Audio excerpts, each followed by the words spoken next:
Welcome to a new fragrance review. Today we're gonna try Dark Rum by Malin+Goetz.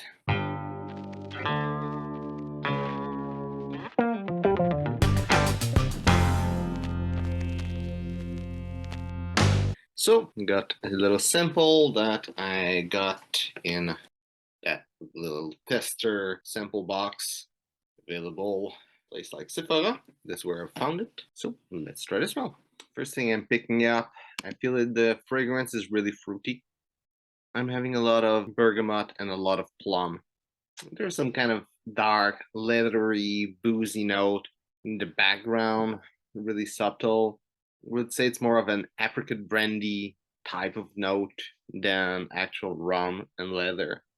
We have a little bit of patchouli also. And that's about it on paper.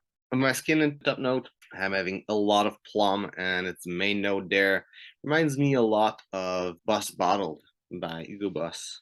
Also, I'm having a little bit of rum, a little bit of amber, a little bit of bergamot, and a little bit of patchouli. In the heart notes, I'm having a lot of amber and a little bit of plum, a little bit of leather, a little bit of rum, a little bit of milk, and a little bit of patchouli.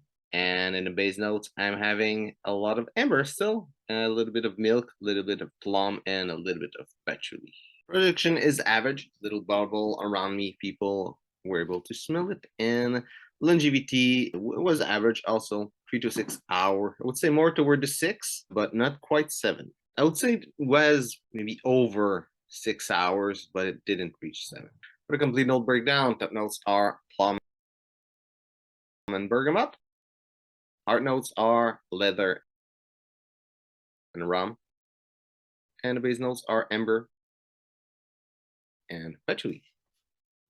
I'm gonna finish with what I think of the smell. It reminds me a lot. I said Boss Bottle by Hugo Boss. I would say that the smell seems higher quality, but compared to the other scent from that brand, it seems pretty cheap versus the rest of the scent. Now, where I would see this fragrance, I don't think it will be a good business fragrance. It's really fruity, really sweet. Maybe if you're having a business that relates to something sweet like candy or food, cakes, something like that, could pull it off because it kind of makes sense with what you're doing. But if not, I would say it wouldn't be a good scent for that. As a dating scent, I think it will be really good.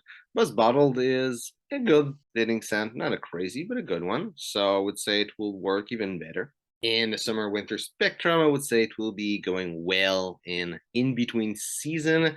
For some reason, I think it will go well as fall fragrance, but it's just my personal opinion. I think like since it's fruity and sweet, it's kind of those desert that people usually do during fall. Might be a bit synthetic, but it should be able to work in summer. And I don't think it will work in winter because it's like it won't cut through the cold. And as an everyday scent, I don't think it will work really well. The scent is not like challenging or bad or like anything. It's not quite that type of fragrance, but it's not something that wouldn't work as a scent. It's just it doesn't have the longevity for an everyday scent. Also, it's not that tight fragrance, so I don't think it would be a good everyday scent. Really, its best place is as a dating fragrance. So what I think about it, I would say that maybe a bit disappointed by the brand, but the scent is still good. Unless you don't like something sweet, like those sweet fragrance, you will probably enjoy it. But if you don't mind about sweet fragrance, you might enjoy it. It's a nice plum fragrance, even though it's called dark rum. It's a nice plum fragrance. I would say it's better than Boss Bottle. So if you like Boss Bottle, don't expect a clone. That's not what it is, but it has the same spirit, I would say. So if you like Boss Bottle, check it out. I would call this the niche version of Boss Bottle. And yeah, that's about it. Hope you enjoyed the video. If it's the case, well, like and share if you try this fragrance. Tell me what you think about it. Also, if you're a big fan of plum, tell me which plum fragrance is your favorite one. So, thanks for watching, and see you soon.